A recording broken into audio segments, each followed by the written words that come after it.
ጤና ይስጥልን እንደምን አላችሁ ፋና ፖድካስት ጀምሯል የእንግዳ ሰዓታችን ላይ ደርሰናል ዛሬ በእንግዳ ሰዓታችን የፖሊሲ ጥናት ኢንስቲትዩት ዋና ዳይሬክተር አቶ ፍቃዱ ጸጋ ጋር ቆይታ እናደርጋለን እንግዲህ እሳቸውን በተለያዩ የህግ ጉዳዮች በቴሌቪዥን መስኮቶቻችን በሬዲዮ ሞገድም እንዲሁን ሰማችኋለን አይደል ጠንከር ያለው ሐሳቦችን ሲያስተላልፉ ዛሬ ደግሞ ስለማንነታቸው ለናነሳ ወደ ኋላ መለስ ብለን ትውልዳቸውን እድገታቸውን ጉዟቸውን ለንቃኝ እንግዳችን አድርገናቸዋል አብራችሁን ሁኑ በጣም እናመሰግናለን አቶ ፍቃዱ ስለመጡ ደስ ብሎናል ስለተገናኘንም እንዲሁ እኔ አመሰግናለሁ ሳራ አመሰግናለሁ እሺ ሬዲዮ አድማጭ ነው አይደለም የፋና ሰማለሁ በደንብ አልፎም ቢሆን ይላል አደምጣለሁ ዛሬ ደግሞ ቤተኛ ሆነው መጡ እውነት ነው ስሜቶን እንጋራ ምን ተሰማሁት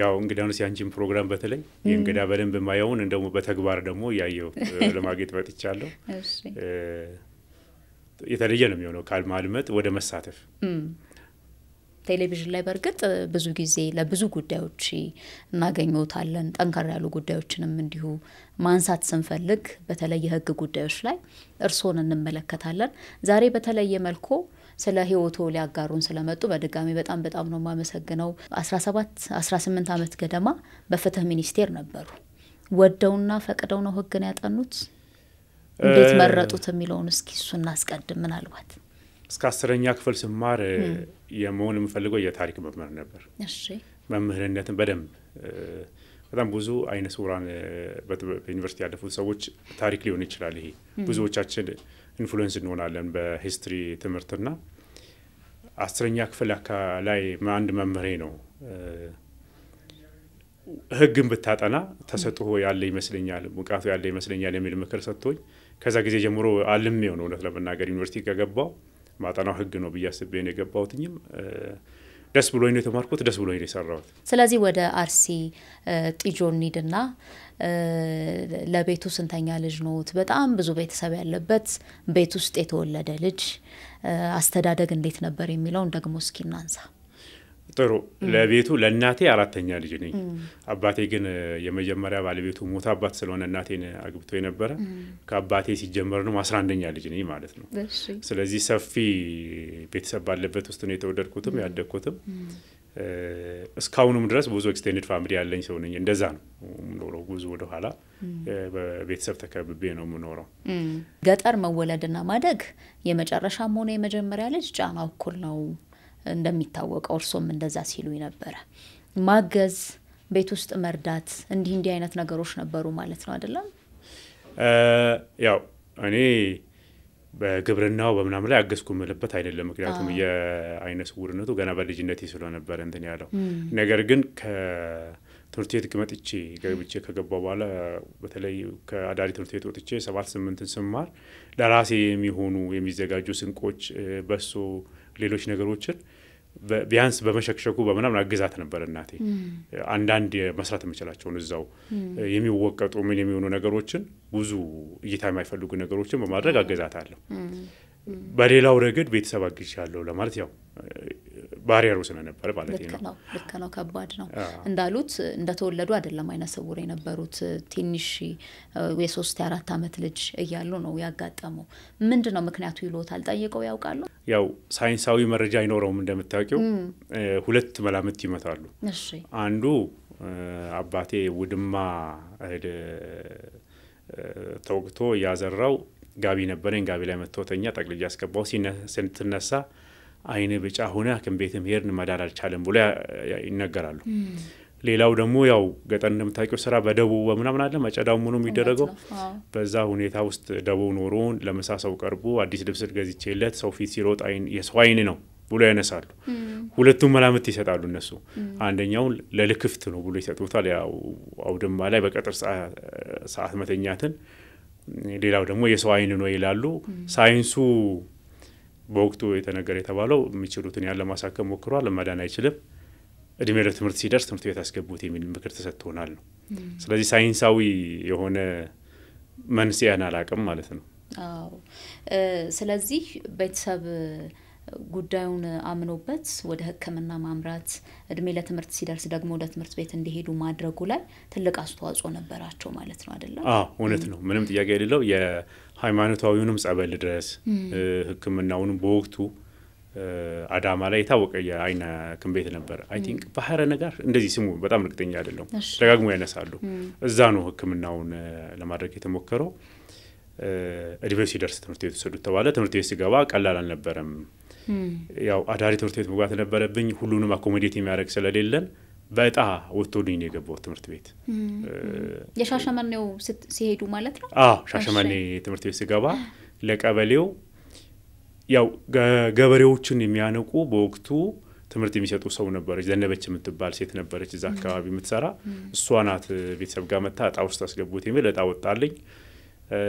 እናቴ በፍጹም ፈቃደኛ አልነበረችም ትምህርት ቤት እንድገባ። ልጄ ሊወስዱብኝ ነው ከኔ እኔው አብሬው መኖር እችላለሁ የሚል ነው የነበረው። አባቴ የተሻለ ግንዛቤ ስለነበረው እሱ ተቆጥቶም ኃይልም ተጠቅሞም ጭምር ነው ከናቴ ይዞኝ ወደ ትምህርት ቤት እንድገባ ያደረገው። ስለዚህ ሻሸመኔ የአዳሪ ትምህርት ቤት ገቡ። በዛስ የነበረው ቆይታ እንዴት ነበር? አዲስ ነው የሚሆነው አካባቢውን ትቶ መሄድ በራሱ አንድ ነገር ነው። የቤተሰብ ናፍቆት ይኖራል፣ ትምህርቱ አለ። እንዴት አለፉት እሱን ደግሞ? ሻሸመኔ ያው 1982 ዓ.ም ነው ትምህርት ቤት የገባሁት። ምንድነው የሚደረገው? ካቶሊክ ትምህርት ቤት ነው። እኛ ለምሳሌ አርሲ ውስጥ ያለን ሰዎች አሰላ ካቶሊክ ሚሽን አለ። እሱ ነው ሰብስቦ የሚወስደን። ቤተሰብ እስከ አሰላ ካቶሊክ ሚሽን ትምህርት ቤት ብቻ ነው የሚወስደኝ። መስከረም ላይ እንሄዳለን፣ ሰኔ ላይ ወደ ቤተሰብ እንመለሳለን። ከ82 እስከ 85 ነው ለ4 አመት ላይ የተማርኩት እስከ 6ኛ ክፍል ስማር። ሲገባ አዲስ ኢንቫይሮንመንት ነው ምንም ጥያቄ የሌለው። የቋንቋ ሊሚቴሽን ይኖራል። በወቅቱ ገና አፌን የፈታውበት ቋንቋና ትምህርት ቤት ላይ ኮሙኒኬት የማደርግበት ቋንቋ የተለየ ስለነበረ በቤተሰብ እገዛ ብዙ ነገር ስታደርግ የነበረው ኢንዲፔንደንት የምትሆኝበት ነውና ገና እስክትለማመጂ አዲስ ይሆናል ሁሉ ነገር። ግቢው አዲስ ይሆናል፣ ለመንቀሳቀስ አዲስ ይሆናል። ግን ልጅነት ጥሩ ስለሆነ ቶሎ ይለመዳል። ትምህርት ቤቱ ያው ሙዚቶች ይኖራሉ ምን ይኖራሉ፣ ግን ያው የራሱ ብዙ መጀመሪያ አካባቢ ላይ ቻሌንጂንግ የሆኑ ነገሮች ነበሩት። ደስ ብሎ የምትገቢበት አይደለም። በሂደት ውስጥ ግን ለዛሬ መድረስ ያደረገውን አስተዋጽኦ ስለሆነ ወደ ኋላ የሚታሰበው በደንብ መልካም የሆኑ የአይሪሽ ሰዎች ነበሩ። የትምህርት ቤታችን አስተዳዳሪዎች ሴት አስተዳዳሪዎች ናቸው። ሲስተር ነው የምንላቸው። የመነኮሱ ደናግላን በካቶሊክ አስተምሮ በጣም ጥሩ እውነት ለመናገር በጣም በፍጥነትም ነገሮችን ለምጃለሁ። በፍቅር ማስታወሰው ቦታ ነው። ደስ ይላል። 4 አመት ቆየው እስከ 6 ተማርኩ። ስለዚህ ዳብልም የማለፉ ነገር ነበረ ማለት ነው። እውነት ነው። ስለዚህ በዛ ውጣውረድም አዲስም ሆኖ ብዙ ፈተናዎችም እያሉት ትምህርቶት ላይ ሳትም ይባል ማለት ነው። እውነት ነው። እግዚአብሔር ይመስገን መልካም አፈጻጸም ነበርኝ። እውነት ነው። አይ ደስ ይላል። ከዛ በኋላ ደግሞ ከባዱ ፈተና የመጣበት ይመስለኛል። ከአዳሪ ትምህርት ቤቱ እንድትወጡ ሲደረግ ቤት ተከራይቶ መማር አለ። በዛ ምቾት ውስጥ የነበረ ነገርን ማጣት አለ። እሱንስ እንዴት ነበር? እንዴት ተቀበሉት? ከኛ በፊት ያሉትም ሰዎች እየወጡ ስለሚማሩ የተወሰነ ኤክስፔክቴሽን አለ። ምንድነው ጥሩ ነገሩ የነበረው አዳሪ ትምህርት ቤት ስንማር የራስሽን ችለሽ የመኖርን ነገር ያስተምሩናል።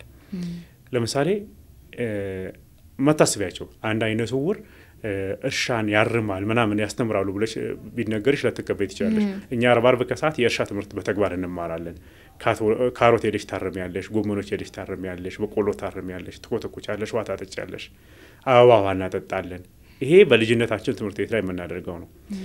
40 ጠዋት ደግሞ እጅ ስራና የአንዳንድ የቤት ውስጥ ስራዎችን እንድንለምድ ይደረጋል። በተለይ 5ኛና 6ኛ ክፍል ስትደርሺ ከ6ኛ ክፍል በኋላ እንደምንወጣ ስለሚታወቅ ብስኩቶች መጥበስን ያስተምሩናል።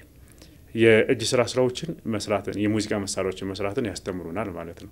ስለዚህ ወጥተሽ የሆነ ራስሽን ችለሽ የምትኖሪበት ህይወት መኖር እንዳለበት ትማሪያለሽ። የእንቅስቃሴ ትምህርት አለው ትማሪያለሽ። የሞቢሊቲ ትሬኒንግ ይኖረዋል። እነዚህ ነገሮች የፈጠሯቸው ኤክስፔክቴሽኖች አሉ። ያም ሆኖ ግን እኔ አንድ አስብ የነበረው ካቶሊክ ሚሽን አሰላ ያስተምሩናል ያኖሩናል የሚል እምነት ነበረኝ። ስለዚህ ምንድነው ከአይነ ስውራን ብቻ ከሚማሩበት ትምህርት ቤት ወጥቼ ሌላ ዳሪ ትምህርት ቤት ነገር ግን ከአይናማዎቹ ጋር እኖራለሁ የሚል ኤክስፔክቴሽን ነበረኝ ለአንዳንድ ሰዎች ተደርጎ ስለነበረ በአጋጣሚ አልሆነም እሱ 85 ለአንዳንድ ሰዎች የተደረገው ለምንድን ነበር በትምህርት ውጤታቸው ወይስ ወላጆቻቸው ባለመገኘታቸው ነው ከዛ በኋላ ያው ይገባኝ እንደዛ ነው እውነትም ነው ወላጆቻቸው አድራሻ ያልታወቀ ማለት ነው እኔ 86 7ኛ ክፍል ላይ ስለዚህ ወደ ገጠር ተመልሼ መማር ነበረብኝ 7 እና 8 የተማርኩት ለቤተሰቦች ቅርብ በሆነ ቦታ ነው አክስቴ ጋር ሆኜ ስለተማርኩ 7 እና 8 ቻሌንጅ አልነበረውም the only thing ቻሌንጁ ምንድነው ከሰኞ እስከ ዓርብ እዛ ሆናለሁ እናቴ ስንቀት ዘጋይታ እንደማንኛውም ተገራይቶ እንደሚኖር ታመጣለች ግን አክስቴም ስላለች ትኩሱንም ለመመገብ ለምኑም አልቸገርም የቤት ኪራይ አልከፍልም ከ9ኛ ክፍል በኋላ ነው በጣም መራቅ ብቻዬን ተከራይቶ የመኖር አዲስ ፈተና ውስጥ የሚመጣ ማለት ነው ወደ አሰላ ሲመጡ ወደ አሰላ ሲመጣ ስለዚህ ማብሰል አለ ቤት ውስጥ ማብሰል አለ በጣም ከባድ ፈተና ደግሞ የነበረው መንገድ ላይ ሲሄዱ የመኪናውም ይኖራል ጉድጓድ ውስጥ መግባት እንዲህ አይነቱ ነገር እናንተ ቀላል አርጋችሁ የምታዩት ግን በሰውኛ በጣም ከባድ የሚሆን ይመስለኛል ያስታውሱናል የሲኖውን አሰላ ሃይ ስኩል ከ9 እስከ 12 ነው የተማርኩትኝ እንዳልኩሽ ቤት ተከራይተን ነው የምንኖረው ከአንድ እስከ 6 አብረን ከተማን ልጅ ጋር ነው በአጋጣሚ 9ኛ ክፍል ደግሞ እዛው ተመልሰን የተገናኘ ነው እሱም ሌላ ወረዳ ነው ተምሮ የመጣው እኔም ወረዳ ሃይ ስኩሉ አገናኘን ሶ ቤት ተከራይተን በጋራ ነበር የምንኖረው ቡታ ጋዝ ተጠቅመን እናበስላለን የራሳችንን ምግብ ያውልሽ የገጠር ተማሪ የሚሰራውን ምግብ ጥሩ ሰው አሮስቶ ብለን እንጠራለን ከስንዴ የምንሰራው ምግብ ለምን ቻሌንጅ ነበረው ግን የግድ አይደለም መኖር አለብሽ መጋበጥ ስላለብሽ በጣም ብዙ ጊዜ ቡታ ጋዝ ተጠቅሜ ነው መሰራው በጣም የተወሰኑ ጊዜዎች ግን እሳት የባህር ዛፍ ቅጠል ተጠቅመን የሰራንባቸው ጊዜዎች ነበሩ በዛ ጊዜ ውስጥ አንዳንድ ጊዜ የማጠብቂያቸው አደጋ ሊገጥሙ የሚችሉ ዛሬ ወደ ኋላ ሳስባቸው የማልሞክራቸው ነገሮች እንዴት እግዚአብሔር ያን ቀን አሳለፈ ምናም በየማሳለፋቸው ቀናቶች ይኖሩታል ለምሳሌ አንድ ጊዜ ቡታ ጋዙ ተቀጣጥሎ እንጨምራለን ብለን ጋዝ አንስተን ለመጨመር በቃ በታምር በሚባል ደረጃ የተረፍንበት አጋጣሚ ነበር አንዳንድ ጊዜ ደግሞ ተሰንፊና ስልችት ብሎሽም ተተሽም ዝም ብለሽ ልተኝ ትችያለሽ ምንም ነገር ማድረግ ሳይኖረው ግን ጠንካራ አርጎናል ምንም ጥያቄ የሌለውና በደንብ በህይወቴ ውስጥ በጥሩ ማስተዋወሰው ነው ካለፈ በኋላ በዛ ሰዓት አንዳንዴ ልትማረር ትችያለሽ መኪና ቱቦ ምናምን ያልሽው ያ ልጅነት ጥሩ ነው ሁሉንም ነገር ታኒ አሁን ዛሬ እንደዛ አርግ ብትይ ለብቻ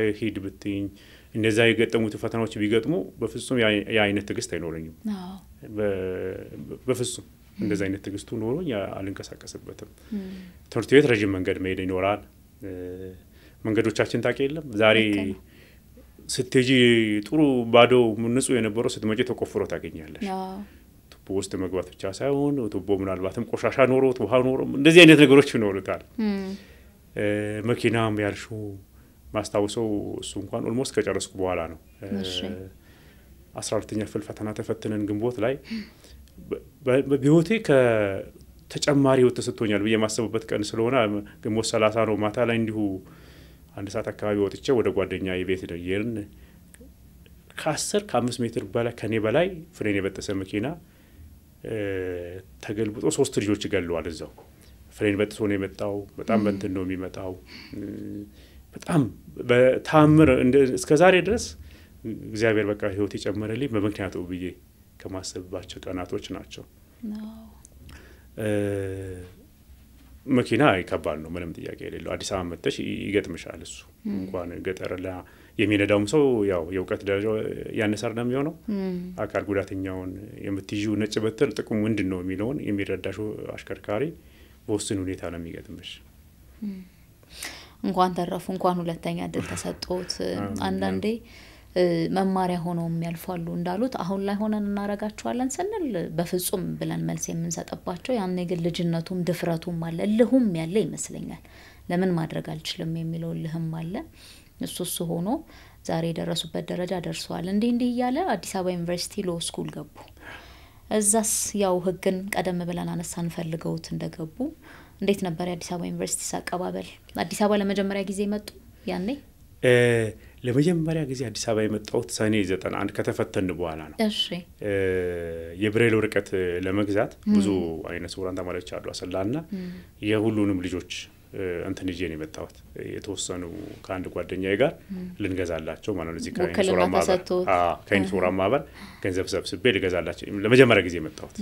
ከዛ በኋላ መስከረም 92 ነው ዩኒቨርሲቲ የገባሁት። ያኔ ነው የመጣሁት ማለት ነው። አዲስ አበባ ዩኒቨርሲቲ ስመጣ ጥሩ ነው።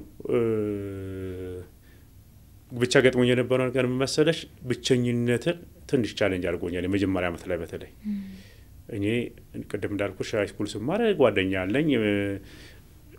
እሱ ከሌለ ምሳ አልበላም፣ እሱ እኔ ከሌለው ምሳ አይበላም። በጋራ ሁሉ ነገራችንን የምናደርገው የኔ አንተ የምንለው ነገር የለም። ሁለታችንም ከቤተሰብም ድሮ ከተማርንበት ከአዳሪ ትምህርት ቤታችንም የምናገኛቸውን ድጋፎች በጋራ ነው የምንጠቀመው። የኔ አንተ ቤት ኪራይ ማንከፈል የሚባል ነገር የለም። እዚህ ስመጣ የመጀመሪያ ቀን የላውንጅ ሄደን የ15 ሳንቲም ሻይ ለመጠጣት ሲሰበስቡ አየውና ትንሽ ለኔ የተለየ ነው የነበረው። 15 ሳንቲም እያንዳንድሽ አዋተሽ የምትኖሪበት ብቸኝነት በጣም ቻሌንጅ አድርጎኛል። እሱ አብሮ ይመጣል ነበርም ከሚያውቁ ጓደኛዬ መጨረሻ ዓመት እንደውም 3 ሆነን ነበር። እሺ አብሮኝ 4 ዓመት አብሮኝ የኖረው ልጅ አላለፈም፣ ውጤት ሳይመጣለት ቀረ። መጨረሻ ዓመት ላይ አብሮኝ የኖረው ልጅ ደግሞ የኮሌጅ ዲፕሎማ ውጤት የመጣለት ያኔ ኮተቤ ነው የገባው። ሶ አንደኛ ሁላችንም እናልፋለን፣ 6 ኪሎ አብረን እንሆናለን፣ አንድ ኖር እንገባለን የሚል ህልም ነው የነበረን።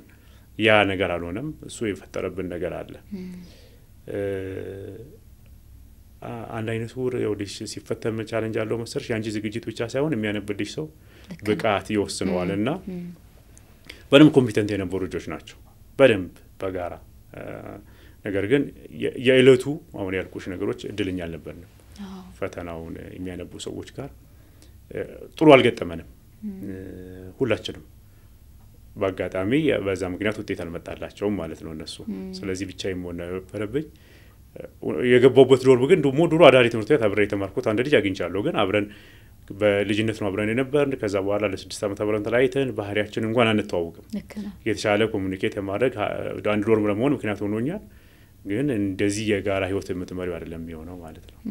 እሱ የተወሰነ ጊዜ ቻሌንጅ አድርጎኛል። ከዛ ውጪ ግን በጣም ወድጄው ተምሬ የወጣሁበት ነው። ያ ማለት ወድጄው ስልሽ ፈተናዎች አሉት።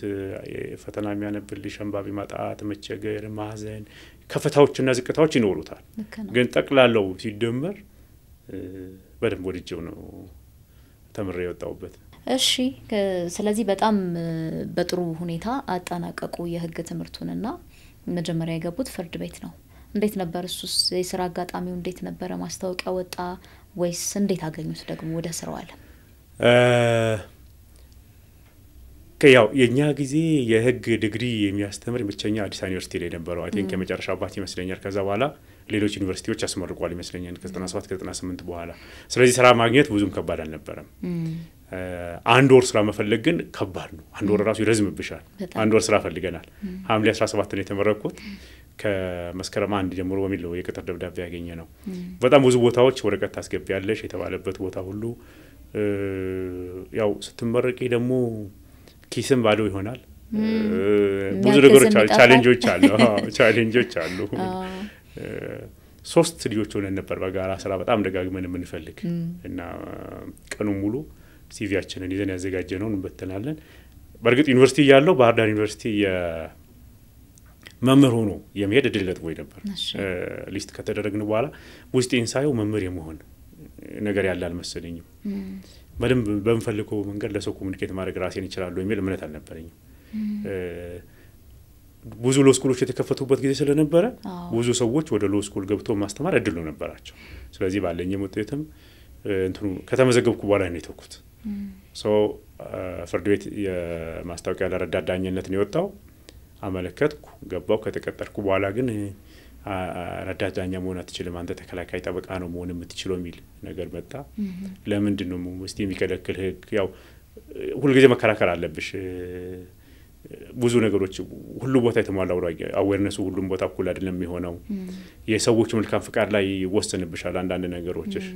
ግን ዞሮ ዞሮ ለኔ ዋናው ስራውን ማግኘት ነበር ያኔ። ፍርድ ቤት ተከላካይ ጠበቆች ጽህፈት ቤት እንድመደብ ስራ እድሉን አልተከለከልኩም። ረዳት ዳኛ መሆን አትችልም አናደርግም፣ ነገር ግን የተከላካይ ተበቃ ሆነ ስራ የሚል ምደባ ነው የተሰጠኝ። ጎበዝ አልነበርኩም፣ አክቲቪቲ አልሄድኩበትም። ለምን ከለከላችሁኝ ብሎ ሜድ ከዛ በኋላ ዳኝነት የተከለከሉ ልጆች እስከ ፌዴሬሽን ምክር ቤት ሄዶ ውሳኔ ሰጥቷል ህገ መንግስታዊ መብት መሆኑን። እኔ ስራውን ብቻ ማግኘቴን ያ ማለት እምቢ ብዬ ነው ማግኘት የነበረብኝ ያኔ። እምቢ ብሎ ለመሟገት ደግሞ አቅም ያስፈልግሻል።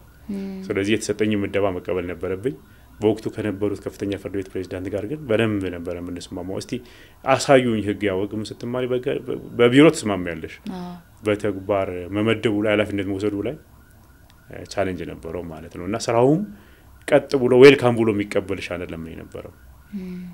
ሁለተኛ ሎው ስኩል በደንብ የተማርኩት ቲዮሬቲካሉ ትምህርቱና ተግባሩ ላይ ያለው ደግሞ ይጋጭብሻል ሄደሽ። እሱ ትንሽ ኮምፎርት ይነሳ ነበር ስራ እንደጀመርኩ። እዛ በጣም ያ ሁሉ መማሪ ያው 5 አመት መማሪ ለምን የምላቸው ስራዎች ይገጥሙሻል።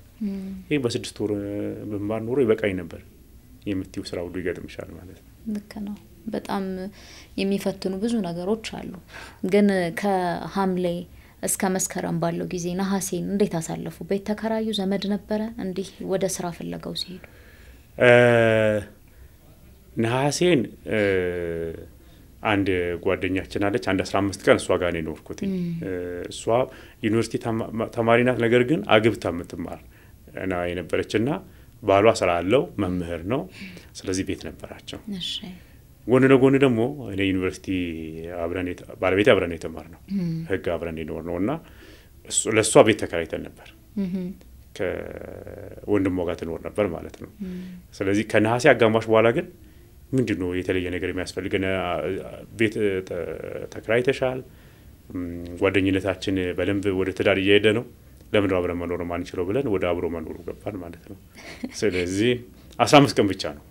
ዩኒቨርሲቲ ዲግሪ ብቻ አይደለም ወይ ይዘው የወጡት? አዎ ወይዘሮ ብርቱካን ነው? አዎ። እሺ፣ እንዴት ተዋወቃችሁ? እንዴት ነበረ? እሱ ቆንጆ ጨዋታ ነው የሚሆነው ብዬ ነው። ያው ባለቤቴም አይነ ስውር ናት። ሶ የሚያገናኝ ነገር አለ ማለት ነው። በብሬል ኮሌክሽን በጥናት እንገናኛለን። አንድ ባች ነን። እሺ፣ አንድ ባች ነን። አዲስ አበባ ነው የተማረችው እሷ። የትምህርት መርጃ ከቀደሙ ከሲኒየር ተማሪዎች ማግኘት እድላቸው እነሱ ይጨምራል። ስለዚህ ማቴሪያል በመዋዋስ ጭምር ጀምራለሁ ማለት ነው።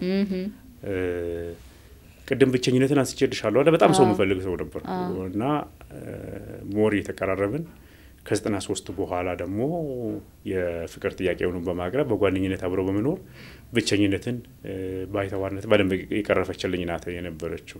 እንዴት አሰቡት የፍቅር ጥያቄውን ለማቅረብ? በመላመድ መዋደድ መጣ? እንዴው ድንገት ወደዱ? በመላመድ መዋደድ መጣ ድንገት? እውነት ለመናገር አስቤያስ በደንብ በስነ ስርዓት የተጠየቅኩት። አንደኛ 2 ሴቶች ነበሩ ከሷ ጋር ሎው ስኩል የገባን ማስጠናት አገዛቸው ነበር። መቀራረቡ በዛ መጥቷል። ቀደም ያልኩሽ ማቴሪያል ከኔ ቀድሞ ከሲኒየሮቻቸው ይወሰዷቸው አሉ፣ ከነሱ ሙዋሳቸው አሉ። በደንብ መቀራረቡ መጥቷል። ማስጠናት ላይ ደግሞ በደንብ ብዙ አብረን እናጠናለን። እኔ በማስጠናቱ ሂደት ራሴን ቢዚ ማድረጉ በጣም ጠቅሞኛል። ለእሷን ለማስጠናት እዘጋጃለሁ፣ ከሷ ጋር አጠናለሁ። 2 ጊዜ እዘጋጃለሁ ማለት ነው። በደንብ ጊዜን የምጠቀም ሰው። ጠዋት 3 ሰዓት ላይ ክላስ አለን ሁሉ ጊዜ ከሰኞ እስከ ዓርብ ከ2 ሰዓት እስከ 2 ሰዓት ከ50 ግን እኔ ሁሉ ጊዜ ላይብረሪ እገባለሁ ለመዘጋጀት። ይሄ ቢዚ መሆን በደንብ ጠቅሞኛል። ሶ የሎው ስኩል ከገባን በኋላ ከፍሬሽማን በኋላ ያው ድሮ ወደ ቀድሞ ካሪኩለም የመጀመሪያ ዓመት ፍሬሽማን ሁሉን ኮርስ ነው አብረሽ የምትወስጂው። ሰከንድ ይር ላይ ነው ዲፓርትመንት ማለት የምትገቢው። ሎው ፍሬሽ ነው የምንለው። ሎው ፍሬሽ ፈርስት ሴሚስተር በጋራ በማጥናት አሳልፈናል። ልክ ፈርስት ሴሚስተሩ ፈተና ከተፈተነ በኋላ የጓደኝነት ጥያቄውን የፍቅር ጥያቄውን አቅርቤላት በጋራ ቀጥለናል ማለት ነው። አልፈሩም? እምቢ በባል አላሉ? እኔ ያስጠኑኝ አብሬ ሆንኩ እንጂ እንዴት እንደዚህ ይሉኛል አይነት መልስ የለም? ወጣትነት ትፈሪያለሽ ብለ ነው ያልሽ? ጥሩ እኮ ነው ያኔ ወጣ አይፈራም እና እምቢ በባል የሚለው እኮ ገብቶኛል።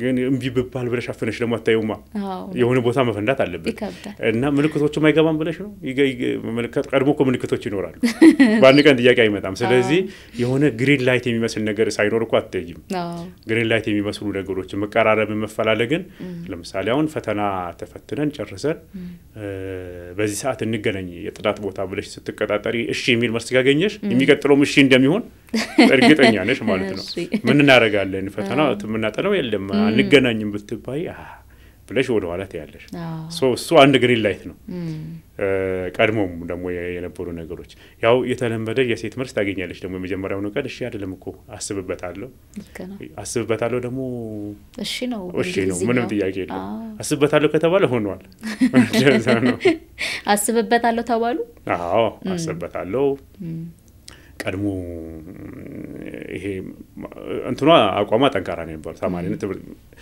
ትምህርትን ማሸነፍ አለብኝ የሚለው ሱራ ምንም ችግር የለብኝም ምንም ትምህርት ሳታሸንፊ የሚቀርብ ሌላ ፍላጎት አይኖርም ምንም ችግር የለውም የሚለው ስላግባባን ከዛ በኋላ ደግሞ መላመዱ መቀራረቡ በተለየ መንገድ መተያየቱ በየቀኑ የሆነ እድገት እያሳየ ይላል ማለት ነው አይ ደስ ይላል ከዛ ደግሞ ምን ዋሰጋኝ እኔ እናንተ ያልሰጋችሁበት ጉዳይ ሊሆን ይችላል አላውቅም ግን እርሱ ገና ስራ ላይ ያዙ መስከረም ላይ ስራ ለማያዝ ነሐሴ አጋማሽ ላይ ቤት አለሽ አይደል ለምንድነው አብረን ትዳር ውስጥ ለምን አንገባ ምን ቀረን የሚለው ሐሳብ ሲመጣ እንዲው መብላትም መጠጣትም ትዳር ሲሆን ደግሞ ብዙ ሰው የሚጠብቀው አለ አንድ የሚዝ ነገር ብዙ ሰው አሁን ወደ ኋላ ለምን ቀራችሁ ለማግባት ሲባል ምን አለኝና የሚል መልስ ስለሚሰጥ አልፈሩም ያኔ ምን መሰለሽ ሳራ ለብቻዬም ይወጫውታለሁ ለብቻዬም ቢሆን እሷም ለብቻዋ ማለት ነው አሁን ህይወት አይደለም ፍቅር እንጋባለን ብለን ወስነናል ስለዚህ የሷም እኔም እሷም እናገኘው ሼር ካላደረግን ሊሆን እንደማይችል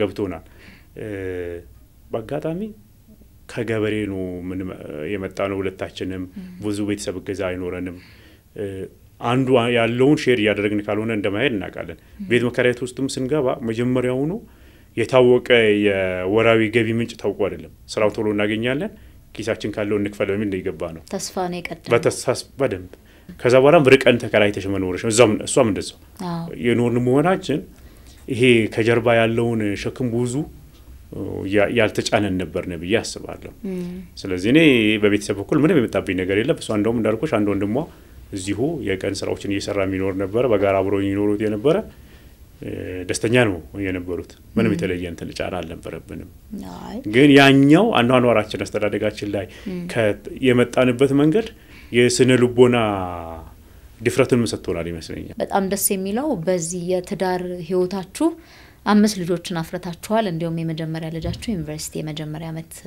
ይመስለኛል ተሳሳትኩ እውነት ነው ልክ ነሽ ትክክለኛ በጣም ጎበዝ ተማሪ ልጆች እንዳሏችሁ ሰምቻለሁ አንዳንድ ወዳጆችዎት ምን ይላሉ የአንድ ወረዳ ሰው የሚኖርበት ቤት ነው እንጂ አንድ ግለሰብ ቤት አይመስልም የሰው ብዛት ይላሉ የርሶን ቤት ሲያወሩ እንደዛ ነው ኤክስቴንድድ ፋሚሊ ቅድም ብዬሻለሁ ያነሱልኝ ነበር በሷም በኔ በኩልም ሰው ከመጣ እኔ ይኸውልሽ ኮንዶሚኒየም ቤት ስንኖር ማነሳላችሁ ነበር ተፋቅራችሁ ምትተኙበት ቦታ ከበቃችሁ የምንበላው ለመጋራት አንቸገርም የሚል አነሳለሁ ያው መኖሪያ ቤት አይደል ብዙ ጊዜ ሰው ችግር የሚያነሳው ስለዚህ የኛ ኗኗር እንደዛ ነው ማለት የምንችለው ማድረግ ችግር የለውም መማር የሚፈልግ ሰውን ማገዝ ችግር የለውም አንደኛ ሰው አብሮሽ በመኖሩ ከዛ ሰው ብታገኙ አንቺ እንትን አለሽ እገዛለሽ ጥቅም አለሽ ማለት ነው እነሱ የሚያመጡት ነገር አይደለም ጫና ብቻ አይደለም የሚመጣብሽ የሚሰጡሽ ነገር አላቸው ኮንትሪቢዩት የሚያደርጉልሽ ነገሮች አሏቸው ስለዚህ የቤተሰብ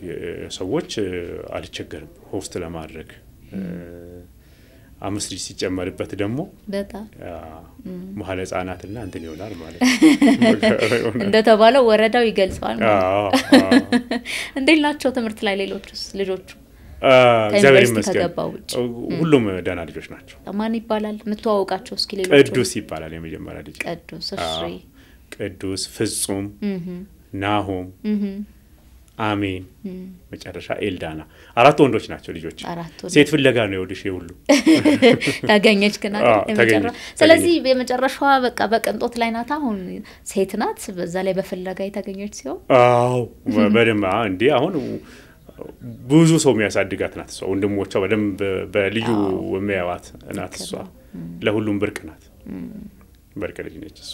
አይ ደስ ይላል በጣም ደስ ብሎኛል እንደዚህ ስኬታማ መሆን ደግሞ በቤተሰብም በጣም ጥሩ ስለሆነ ነው እርሶ ብዙዎች የሚያነሱት ቤት ውስጥ እንዳሉት በጣም ብዙ ኖት ቤት ውስጥ ሊያግዙ የገቡ ሁለት ልጆች በተለየ መጀመሪያዋ አስተምረው ባንክ ተቀጥራለች ከርሶ ቤትም ነው ተድራ ይወጣችሁ የሚል ነገር ሰምቻለሁ እንዴ አይነቱን ነገር እንዴት አሰቡት አሁን ብዙ ጊዜ የምንተቸው የሚያገለግልን ሰው እንደ ቤተሰብ አባል ያለ መቁጠር ነገር አለ ይባላል የርሶ ለየት የሚያደርገው ሁለቱ ቤት ውስጥ ነው ሁለቱ ደግሞ በቢሮ ፍትህ ሚኒስቴር መንገባለን እዛ ያለች እንዲሁ በጽዳት ሙያ ላይ ስትተዳደር የነበረች ሴት አስተምረው ባንክ ተቀጥራለች አሁን እሷም በሙያዋ እንዴት አሰቡት ምንድነው የሚሰማውትስ በጣም ይደነቀኝ ታሪክ ስለሆነ ነው ምንድነው የእድል ፋንታ ነው ኦፖርቹኒቲን መጠቀም ማግኘት አለማግኘት ነው አይደለም ሁላችንም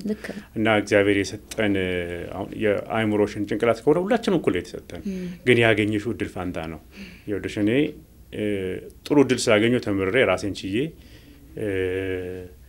በእውቀቴም በሙያዬም ሀገሬን ማገልግያለሁ ብዬ አስባለሁ የኔ አይነት ደግሞ ሌላ መንገድ ላይ ያለ ሰው አለ ጎዳና የእጁ ዘርግቶ የሚኖር ሰው አሁን አይነ ስውር በመሆኑ አይደለም እሱ እድል ማግኘቴ ነው የኔ ከዛ ሰው የተለየው እድል ስላገኘው እድሉን ተጠቅሜበታለሁ ስለዚህ ምን ነው ማሰበው የኔ ቤቴ ልታገለግልኝ የምትመጣ ከሆነ ሁኔታ ያልተመቻቸላት ስለነበረ ነው እንጂ በምንም ሁኔታ ከኔ አንሳ አይደለም በምንም ሁኔታ ከኔ ቤት ሰው አንሳ አይደለም እና አጋጣሚ ነው ያንን የፈጠረው ለመጀመሪያ ጊዜ የቤት ሰራተኛ ስንጠቅ ብዙ ሞረኛ ኤክስቴንድድ ፋሚሊ ያለን ብዬሻለሁ የወንድም ልጆች ምናምን ነበሩ ቤት ውስጥ አብሮ እንዲሆኑ የምናደርገው የመጀመሪያዋ ስትመጣ የምግብ ዝግጅት ትማር ነበር እና ከዛ እየተማርኩ ነው ግን ይቻላል ወይ ብላ ስታነሳ መፍትሽ ነው ምንም ችግር የለውም እና እግዚአብሔር ሲረዳን በጣም ቀና በጣም የምትገርም ሴት ናት ይገጥማኝ የነበረው ኦፍ ኮርስ 6 ወር ብቻ ነው አብራኝ ኖረችው እሷ አሁን እቺ ባንክ ገባች የተባለችው ልጅ ሄዳ ከደላላ ጋር እንኳን ይዛልኝ የመጣችው እሷ ናት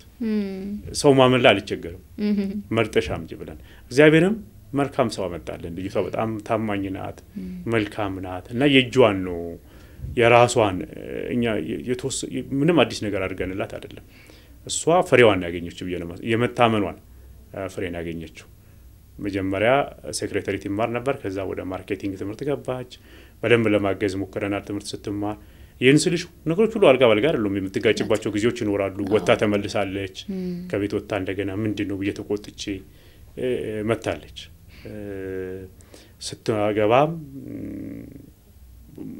እንደዚህ ፕሮግራም ማዘጋጀት ማለት የተለየ ነገር አይደለም አንድ አጋጣሚ ሃይማኖታዊ ጋብቻ ነበር በቤተ ክርስቲያን የተጋቡት የተወሰኑ ናቸው በሱ በኩልም ያቅማችን በፈቀደው መጠን ቁርስ አዘጋጅተን ሞከረናል እግዚአብሔር ፈቅዶት ነው የሆነው እና የራሷ መልካምነት ውጤት ነው ያገኘችውና ቅድም እንዳልኩሽ ነው የእድል ፋንታ የነው ሁሉ ነገር የሚያደርገውና እኛ ምን ይችላል ብናደርግ ማለት ያን በማድረጋችን ከኪስ ያወጣውት ነገር የለም የተለየ ነገር የለም ጊዜ ስራዋን ሰርታ የራሷን ጊዜ አጣባ ነው ምናልባት በመማሪያ ሰዓቷ ማጥናኛ ሰዓቷን ለማግኘት ለሊት ተነስታ ለፍታ ነውና እሷናት የተጨናነቀችው እሷናት ጫና ያደረባት እንጂ እኔም ጨምሮ ደሞዝ የለም በዛው ደሞዝ ነው ከኔ ያጣውት አገልግሎት የለም ያ ነው እምነት የነበረው ከዛ በኋላም ቤተሰብ ሆነን ጠንከራ አብረን አለ ሁለት ልጅ ወልዳለች አሁን በቅርብ ሁለተኛ ልጅ አግኝታለች ጥሩ ባል አግኝታለች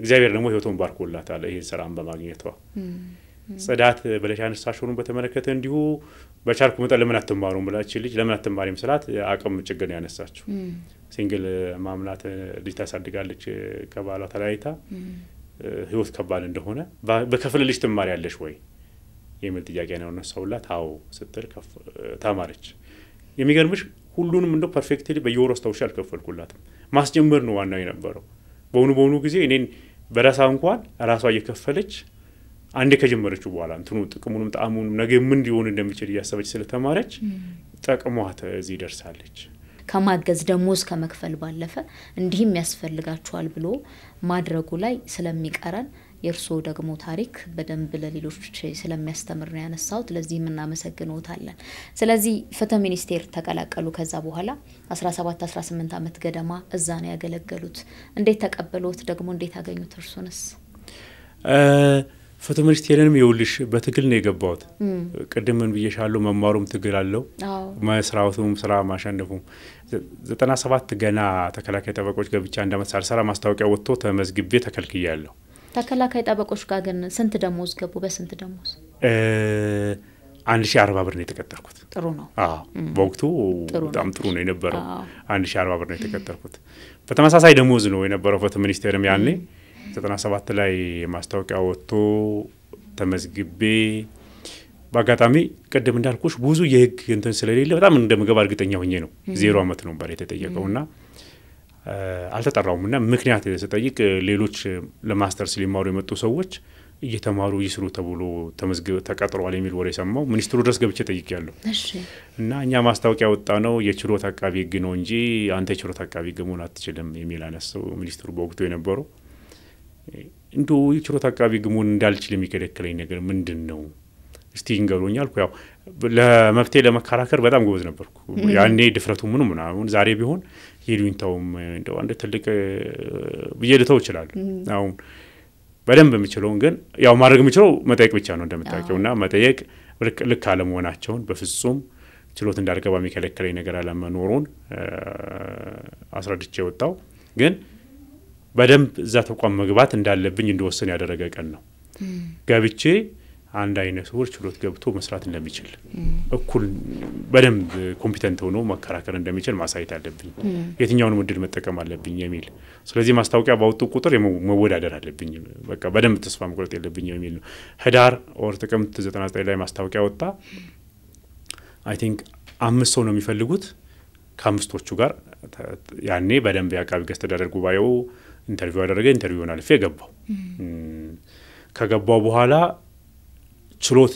አይደለም የተከለከልኩት ቶሎ በየ ችሎት መግባትን ነው ፑሽ ማድረግ የነበረብኝና በወቅቱ የነበሩ የተመደብኩበት አመራሮች በጣም እውነት ማለት በዛሬ በዚህ ሙያ ውስጥ በነበረኝ አስተዋጽኦ ውስጥ በደንብ ትልቅ ክሬዲት የመሰጣቸው ናቸው አቶ ሸቱና አቶ ጸጋይ ይባሉ አቶ ሸቱ ወልደ ሰማይት አቶ ጸጋይ ገብረ ኢየሱስ ምክትል ነበሩ እምነት ጥለው ችሎት ድልድለው እንድንሰራ ከዛ በኋላ ለብዙዎቹም ደግሞ በር እንዲከፍቱ ነው ምክንያቱም እንዲያጡ በትመጣም እኮ ችሎት አትሰራልኝም ሪዝን የሚሰጥሽ አንዳንዱ ቦታ አንተ እኮ ስትቀጠር ረዳት ቀጥረልሃለሁ ብሎ የሚከለክልሻል ያንን የሚከለክልሽ ኃላፊ ግን ይወልሽ ጻፊ ያለው እሱ ውጣ ገባ ብላ ሰራተኛ ማነው ባለ ጉዳይ ብቻ ለማስቀመጥ እሱ ማድረግ የሚችለው ለሱ ረዳት መቀጠሩን እንኳን አያስብልሽም አንቺን የሚያግዝ ሰው መቅጠሩን የሚከለክልሽ ሶ ምናምን አለው በማድረግ ነው እንደዚህ አይነት ቻሌንጆችን ቴዎሬቲካሊ እንችላለን እኮ ሳይሆን አድርገሽ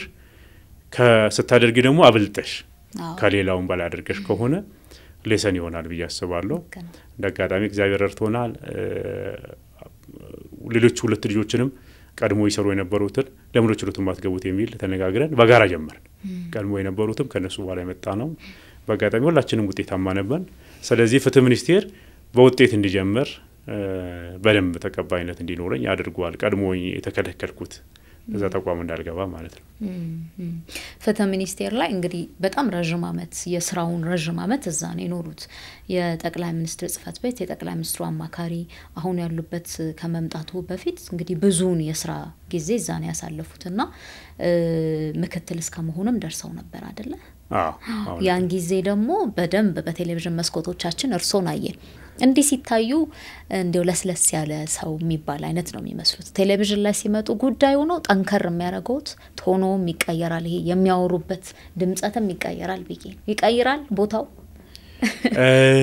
ያልሽውን አይነት ሰው ስለሆነ እርግጠኛ አይደለም ብቻ ማንሳት የምችለው ምንድነው እነዛ ያው ስራሽን ነው የምታስረጅም ስራሽን ነው የምትገልጪውና በቻልኩ መጠን ወለታ መናገር ስራው ሪኳየር የሚያደርገው ነገር ብቻ ለማድረግ ሞከራለሁ በዛ ጊዜ ያደርኩት እንደዛ ነው በየና ማስበው በተረፈ ስራው ያው ተቆጡ ማይልም ተቆሳተሩም ማይልም በእጃችሁ ያለውን እውነተኛ ማስረጃን መሰረት አድርጋችሁ ወስኑ ያንኑ ኮሙኒኬት አድርጉ ነው የሚለው ስራው ስለዚህ ከሐሳቤ ላለመውጣት የማደርገው ነገር ኮና አላቀም በቀጥታ በጥሞና መከታተል እንዳሉት የተጠየቀውን ጥያቄ በሙሉ መልስ መስጠትም ስለሚያስፈልግ እንደዛ ነው በዚህ ሁኔታ ሲያዩት ቤተሰቡ በተለይ እናቶን ስሜታቸውን ብንጋራ ደስ ይለኝ ነበር እንደዚህ ስራው ዓለም ላይ ሆነው ምን አሉ የተሻለ ቦታ ላይ ተገኝተው ሲታያዩ ያው እንኳን ለወለደና ታቂያለሽ ለማንንም ቀና መለካከት ያለው ሰው ውጤት ሲያገኝ ደስ ይለዋል አይደል የወለደ ሲሆን ደግሞ የኔ ነው የሚለው ሰው ሲሆን በጣም ደስተኛ ነው የሚሆነው ቤተሰብ ደስተኛ ነው በስራዬ ነገር ግን ያው ደግሞ ስጋትም ደግሞ ይኖራቸዋል ያው ስራው የሚያነካካው አለ አይደል አደገኛ ስራ አይደለም ከወንጀል ታሪክ ያላቸው ሰዎች ጋር ስለሆነ የእናትነት እንጀት ይኖራል በተለይ በጣም አስቸጋሪ ጊዜዎች ውስጥ ልክ አምጥቶ ያሳዩዋታል ያው ሚዲያው ቴሌቪዥኑ ምናምን እንደዚህ አቬሌብል አይደለም ያው ባለችበት ቦታ ቢያንስ ግን ወሬው ከሷ ቀርቦ ማግኘት የሚችሉ ዛሬ እንደዚህ ሆነ ሲባል ስጋት ይኖራታል በደወልኩላት ቁጥር ራስን ጠብቅ ልክ ነው ወይ ለምን በዚህ ልክ ማለት ይኖራል ለምን ወደፊት ወጣ ማለት ይኖራታል ማለት ሁለት ነገሮች ይኖራል ማለት ነው ሶስት ስጋት ደግሞ ውጤት ማግኘቷና ደስታ ለዚህ መብቃቱ ያኔ ከኔ እንዳይወሰድብኝ በየነበረው ተወስዶ ተምሮ ካሰብኩት በላይ ደርሶ የሚለው ለሷ ደስታ ነው ውጤቷ በደንብ በእናትነት የምትቀበለው ነው ማለት ነው ስለዚህ ሁለቱንም ስሜት ታስተናግዳለች የመስጋትንም ስሜት ታስተናግዳለች ያበለጠው የደስታው እንዳለው ነው ማለት ነው ይመጣሉ ያዩታል እናቴ ተመጣለች በአመት ቢያንስ አንድ ጊዜ መጣይ ተወሰነ አርፋ እንድትሄድ አደርጋለሁ ተመጣለች ቅርብም ነው ያው እንደምታውቂው ቅርብም ነው የለመዱት ገብስም አይቀርም እውነት ነው እሺ ስለዚህ ከፍትህ ሚኒስቴር በኋላ ደግሞ ወደ ጠቅላይ ሚኒስትር ጽፈት ቤት ሄዱ የጠቅላይ ሚኒስትሩ አማካሪ ሆነው አንድ 10 ወር ገደማ እርግጠኛ አይደለሁም ወሩን 10 ወር እንደዛ ይሆናል የጠቅላይ ሚኒስትር ጽፈት ቤት የህግ አማካሪ ሆኜ የሄድኩት 10 ወር አካባቢ ነው የሰራው 10 ወር አካባቢ እንዴት ነበር ደግሞ እዛ አዲስ ኤክስፖዠር ነው ያው አዲስ ቦታ ነው ጸጥ ያለ ቦታ ነው ሞር በሰነዶች ላይ የምትሰሪበት ቦታ ነው ቀድሞ ያለው ቦታ እኔ ፍትህ ሚኒስቴር ሲሰራ ይኸውልሽ ከ2001 መጨረሻ ጀምሮ ከመካከለኛ አመራር ከሚባል ጀምሮ ነው በስራ በአመራርነት ነው ያሳለፍኩት ረጅም ጊዜ እስከ 2012 ነሐሴ ድረስ ማለት ነው በጣም ባለ ጉዳይ ማስተናገድ አንድ መዝገብ ላይ ብቻ ከመወሰን አሁን ባለሙያ ብቻ ሆነሽ ስትሰሪ የተመደበልሽ የተመራለሽ መዝገብ ላይ ነው የምትሰሪው በደረጃሽ ግን እዛ መካከለኛ ዳይሬክተር ምክትል ዳይሬክተር ሆነሽ ስትሰሪ ባለ ጉዳይ ታስተናግጃለሽ ግርግር አለብሽ ማለት ነው ሰዎች አሉብሽ ሁሉ ጊዜ ቢሮውም ራሱ በጣም ብዙ ሰው ያለበት ቦታ ነው ይሄኛው ደግሞ ፍጹም የተለየ ቦታ ነው ዝም ያለ የተሰጠ ቦታ ማንበብ የምትችይበት ቦታ ነው የስራውን ባህሪ እዚህ ያለው ቦታ ረቂቅ ህግ ላይ የሆነ አስተያየት መስጠት ቢኖርብሽ የሆነ የሚቀርቡልሽ ሰነዶች ላይ አስተያየት መስጠት ቢኖርብሽ እንድታነብ የሚያደርግሽ ቦታ ነው ማለት ነው ስለዚህ እንደ አዲስ የስራ ኢንቫይሮንመንት አዲስ የስራ ባህል ነው የሚኖረው ከጸጥታው ጀምሮ ከስራውን ዴሊቨር ከምታደርጊበት መንገድ ጀምሮ የተለየ አዲስ ግን ለኔ በጣም ጥሩ በጣም ደስ ብሎኝ ያሳለፍኩበት ጊዜ ነው እንዳሉት ፍትህ ሚኒስቴር እንደነበሩ ፍርድ ቤቶች አካባቢ እንደነበሩ በጣም ፈታኙ ነገር የሚሆነው ካዘነው ጋር አብሮ ማዘን ይኖራል እንደሰው ከሚያለቁ ሰው ጋር አብሮ ለማልቀስ የሚዳዳም ይሆናል ህግ የመጨረሻው ውሳኔ እስኪመጣ ድረስ መጀመሪያ የመጣው ሰው በዳይም ሆኖ ተበዳይ የሚሆንበት ይኖራል ተበዳይ እስኪመጣ ድረስና በጣም ፈተና ነበር የሚያስታውሱት አጋጣሚ ይኖራል እንዴው መለስ ብለን ልንማርበት የምንችለው ምናልባት በጣም ብዙ እንትኖች ይኖራሉ ግን እንደው ዝም ብዬ እንደው የተወሰነው ማለት በመሰለሽ እኔ በጣም ባነሳ ደስ የሚለኝ በተለይ ሁለተኛ ስራዎች ሰርቻለሁ እዛ ጽፈት ቤት ደረጃ ስትሰሪ ሞር በየቀኑ የእለት አንድ ሰው ላይ ህይወቱ ላይ ኢምፓክት ያላቸው ስራዎች ነው የምትሰሪው ለምሳሌ ሞባይል ዘርፎ የመጣ ሊሆን ይችላል ባልና ሚስት አቢዩዝ ተደርጎ የመጣ ሊሆን ይችላል ከመንግስታዊ ጥቅሞች ይልቅ የግለሰብ ጥቅሞች ተጎድተውበት ነገር ግን የወንጀል ደረጃቸው ያው ሙያው ውስጥ ነገር ውስጥ እንዳልገባ እንጂ ከፍ ያለ ሊሆኑ የሚችሉ ነገሮችን ታገኛለሽ ወንበዴና ተፈጽሞበት ምናምን ይሆናል ስለዚህ ምን ታገኛለሽ ሞር ሰዎችን ወደ ከፍ ወዳለው ወደ ዳይሬክቶሬት ደረጃ ደግሞ ስትሄጂ የሽብር የሙስና የታክስ ወንጀሎችን ጋር ስትመጪ ቪክቲሙ መንግስትና ህዝብ ነው ጉዳዩንም የሚከታተለው ማለት ነው ስለዚህ ሁለት አይነት ነገሮች ሰርቻለሁ እዚህ አካባቢ ላይ ሲሰራ በጣም ባነሳው ደስ እንደው ጥሩ ነው ብዬ ነው ማብራሪ ነገር ውስጥ እንገባለን ለምሳሌና ባልና ሚስት አቢዩዝ አድርጎታል ወይ ደግሞ ቀለብ ከልክሎኛል ብሎ ሲመጣ ለማስታረቅ ጭምር ትገቢያለሽ አንድ ሁለት ታሪኮችን ላነሳልሽ ስለፈለኩ ነው እዚህ ብሉ ውስጥ የገባው አንዱ በህይወቴ በጣም ደስተኛ ሆኖ ወልደው ተፋተው 3 አመት ተራይተው የነበሩ ሰዎች አስታርቄ በጋራ ትዳር እንዲመለሱ ከዛ በኋላም እዚህ ሉሲ ጋዜቦ መስተንግዶ ስራ እየሰራች አግኝቻታለሁ ልጅ ወልደው እንዴት ህይወታቸው ደስተኛ ሆኖ ሲኖሩ እንደነበረ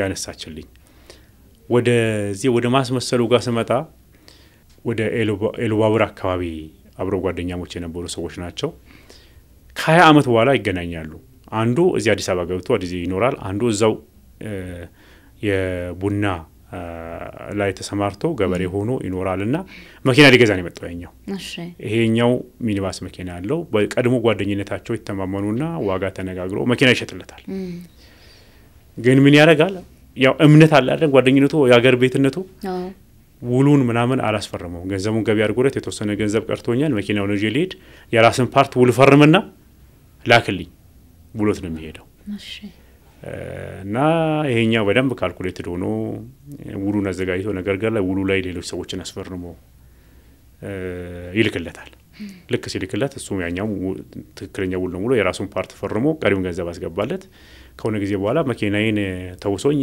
ይዞብኝ ጠፋ እምነት አጎደለ ብሎ ክስ ይዞ ይመጣል ክስ ተከሶ ይሄኛው ሰውዬ ታስሮ አቤት አቀርቦልኝ ነው ማየው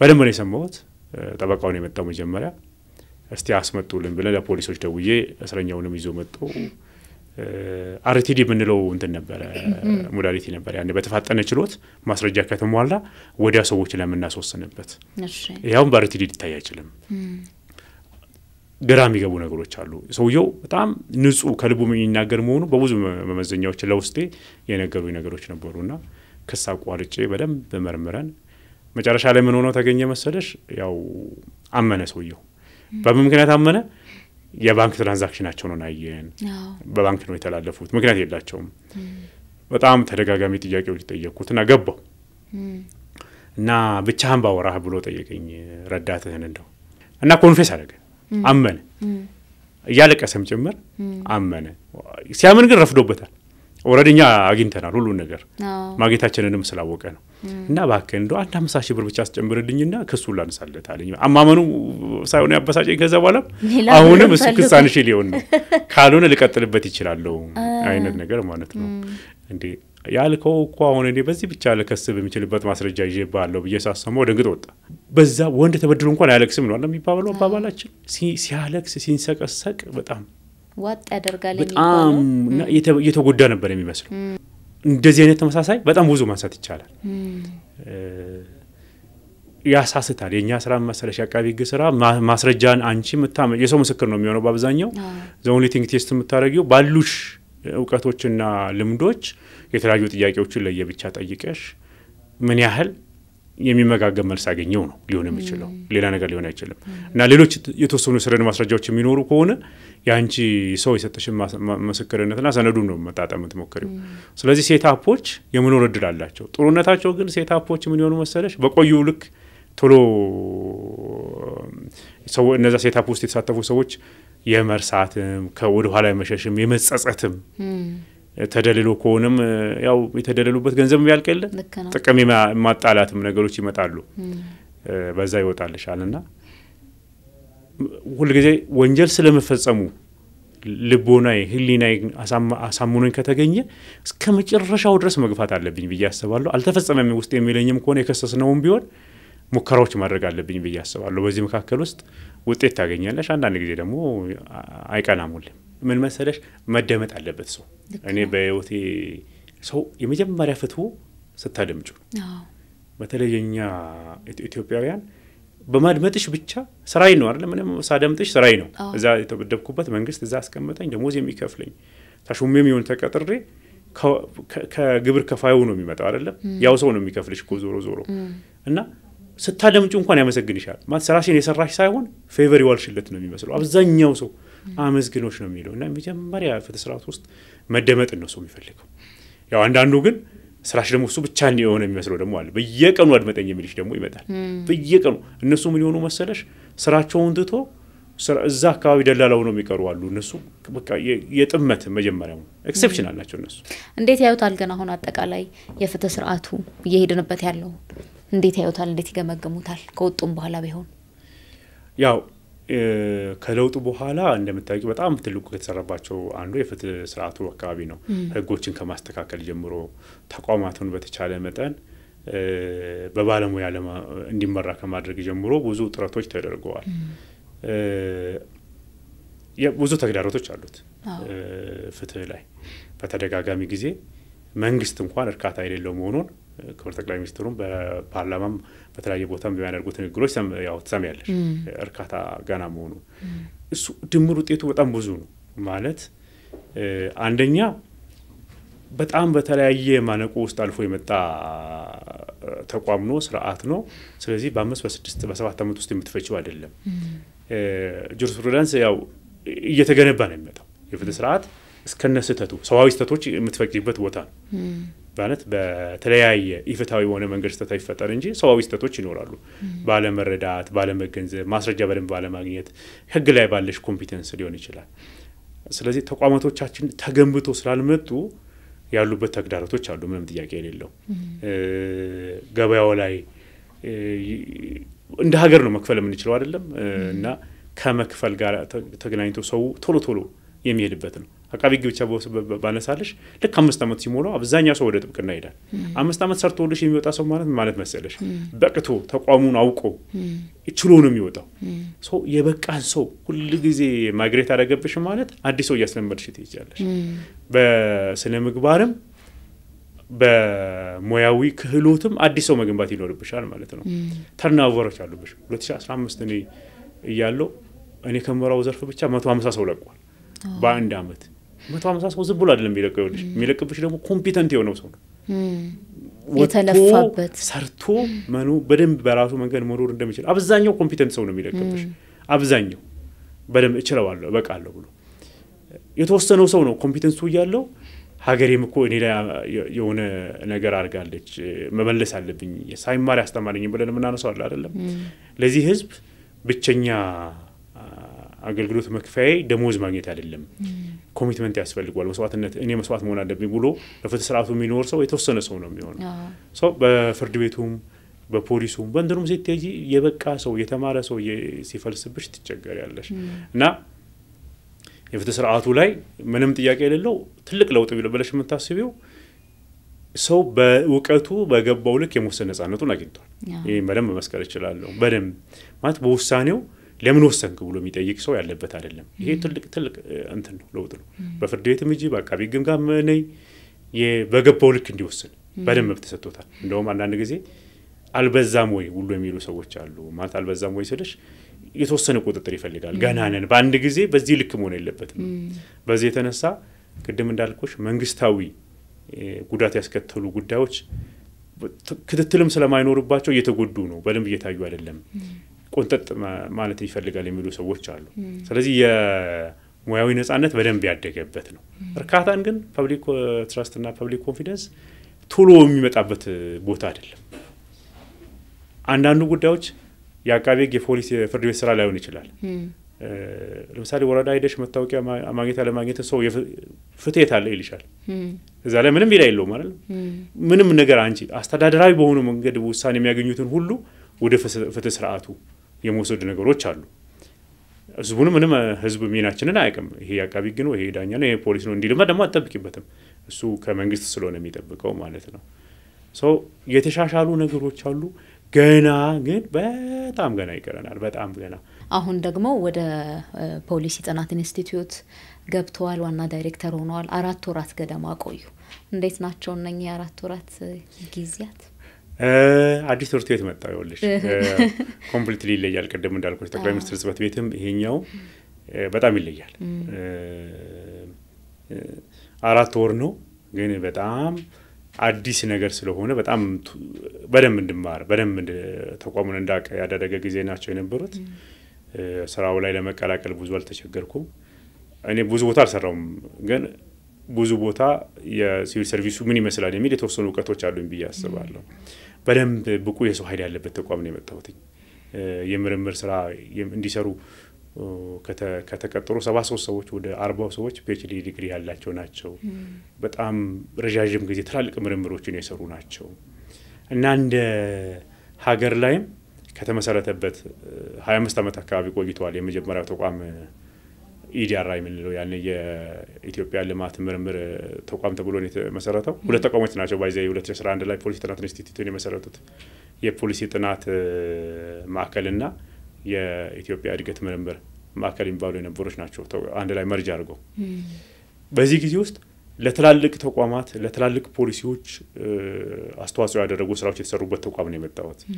በደም ዓለም አቀፋዊ ተቀባይነቱንም ያዳበረ በ2020 ፔንሲልቫኒያ ዩኒቨርሲቲ ባደረገው ጥናት ከሰብሳሃራ አፍሪካ 9ኛ ቲንክ ታንክ ነው ተብሎ ሪኮግኒሽን ያገኘ ተቋም ውስጥ ነው የመጣውና በደንብ አሰራር የተዘረጋለት ተቋም ውስጥ ነው የመጣውት። ለሀገርም ብዙ አስተዋጽኦ ማበርከት ይችላል።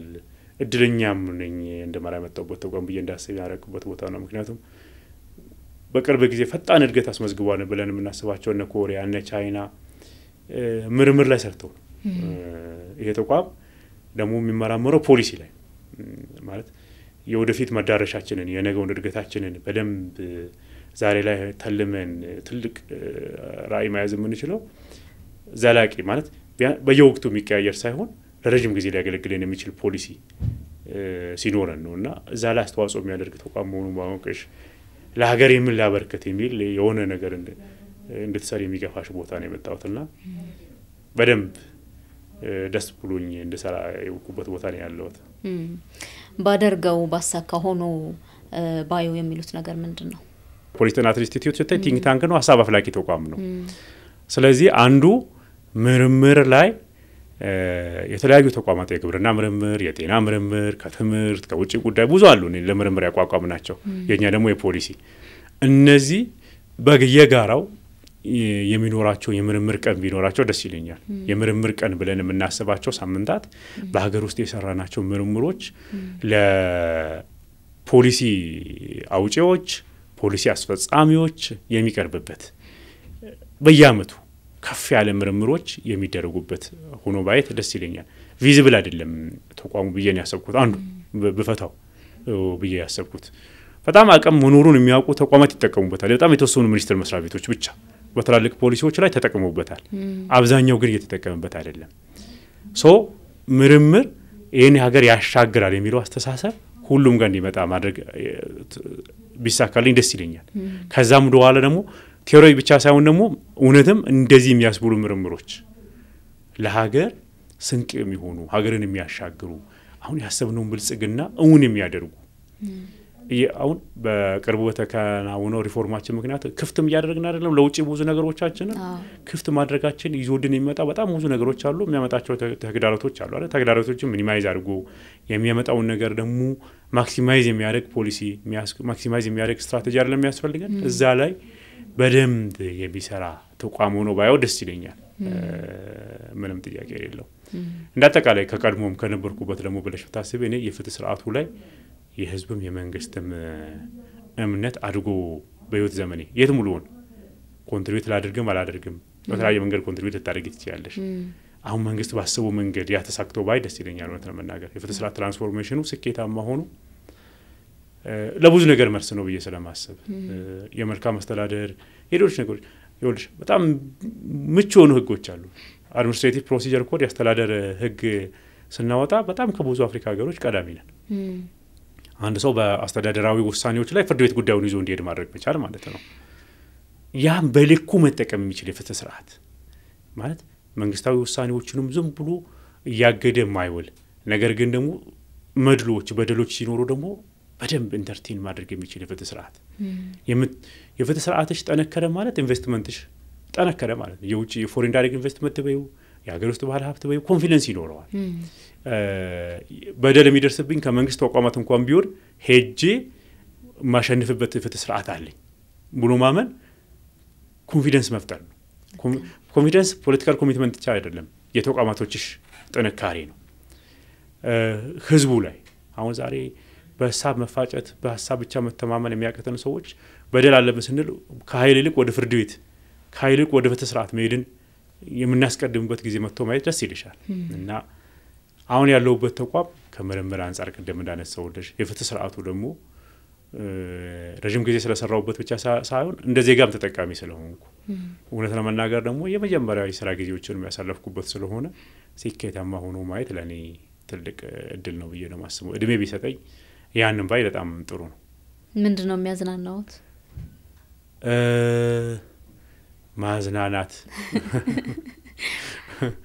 ማዝናናት ላይ እውነት ለመናገር በጣም ጎበዝ አይደለሁም መስለኝ ማዝናናት ላይ ወጣ ማለት ከተሞችን ማየት እንዴ ሊሆን ይችላል እንዴ ምናልባት የሚወዷቸው ከተሞችም ስለሚኖሩ ብዬ እውነት ለመናገር ሬዲዮ ፕሮግራሞችን የተወሰኑ አሁን ደግሞ ፕላትፎርሙ ጥሩ አይደለም እንትን ኮሜዲ አዘል ነገሮችን የሆነ ጊዜ ነው ሲኖረኝ ማየት ደስ ይለኛል እነሱ ነገሮች ጭንቅ ያለ ውጥርጥር ያለ ነገር አይደለም ፈልገው ከዛ ውጪ ባገኘሁት ጊዜ ከልጆቼ ከቤተሰብ ጋር መሆን በጣም ነው የሚያስደስተኝ እሱ የበለጠ እንትን ይለኛል እንደ ድሮ አርስቶ ይሰራሉ ይሆን አሁን ሻይ ማላፈላም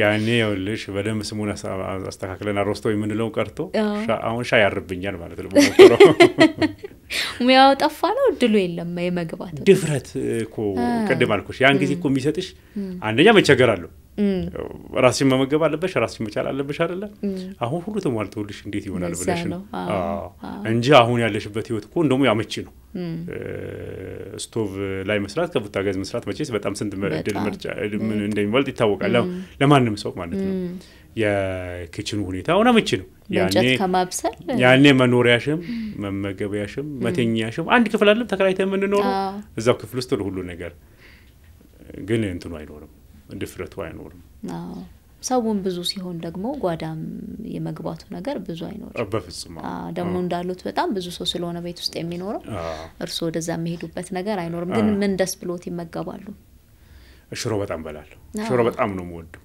እሺ አሁን የግር እንቅስቃሴ ያለ ስፖርት መስራት ራስን መጠበቅ ላይ እሞክራለሁ አሁን በተለይ ጥሩ አሁን በደንብ እሞክራለሁ አሁን ጊዜውም አለኝ አሁን ጊዜው ቀድሞ ስራ ይወልሽ ተዋት 1 ሰዓት ተኩል ወጥቶ ማታ 2 ሰዓት መግባት እንደዚህ ነው የነበረው አሁን ፈታ ያለ ጊዜ አለኝ ስለዚህ የተወሰኑ እንቅስቃሴዎች እሞክራለሁ ግቢ ውስጥ ገመድ ለመዝለል እሞክራለሁ ጥሩ ጤንነቱም ያው ተደራራቢ ነገር እየመጣ ሲሄድ ያው ሙከራ መኩሩኝ ይደለ እሺ የሚደግፉት ክለብ አለ እንዴው በመስማተም ቢሆን አላደል ውጭ ሀገራት ላይ ከጎን አስተርጓሚ ኖራቸውና ምናያቸው ምን ደነቀባቸው የልብ ደጋፊ የሚባሉ ሰዎች አሉ እርሶ ኳሱ ላይ ወይ ክለብ ላይ እንዴ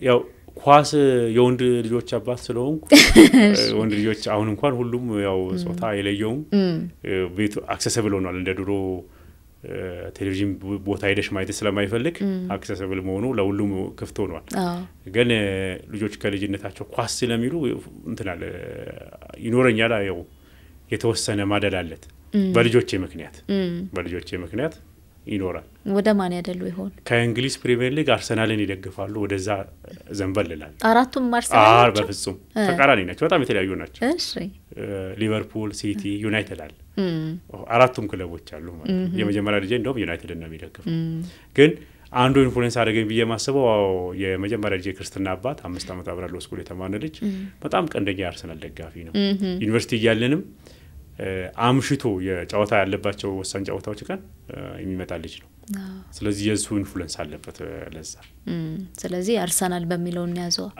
በጣም ድጋፍ አይባልም ልብ ያደላልታል አርሰናል ስለነሱ ወሬ መስማት ያስደስተኛል ምንም ጥያቄ የሌለው ባቻልኩ ጊዜም አሁን ደግሞ ያው መመልከቻ እንትኖቹም የሬዲዮ ፕሮግራሞችን ብዙ አሉ አይደል ለሰማቸው በጣም እሺ በጣም ነው ማመሰግነው አቶ ፍቃዱ ጸጋ ጥሩ እንደተጫዋወትን ተሰምቶኛል ግን እርሶን ለጠይቀውት ደግሞና ምን ተሰማውት ቆይታችን እንዴት ነበር አሪፍ ነበር ሳራ ብዙ ወደ ኋላ መለሰሽኛል ጥሩ አንዳንድ ደግሞ ልብ የሚሰማቸው ነገሮች ሌሎች ጋር በደርስ በየ ማሰባው እንዳነሳ አድል ፈጥረሻል ፈታ ያለ ቀለል ያለ የኔ አይነት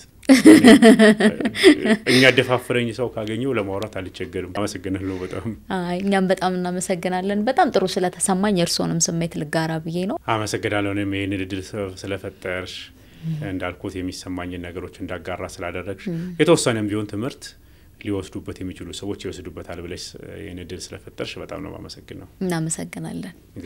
አብራችሁን ስለነበራችሁ በጣም እናመሰግናለን። እናንተንም ተከታታዮቻችን፣ አድማጮቻችን፣ ተመልካቾቻችን ፋና ፖድካስት የእንግዳ ሰዓታችን ላይ ነበርን። በሌሎች መሰናዶዎች ይቀጥላል። ሳራ መኮንን ነበርኩ። ጤና ይስጥልን።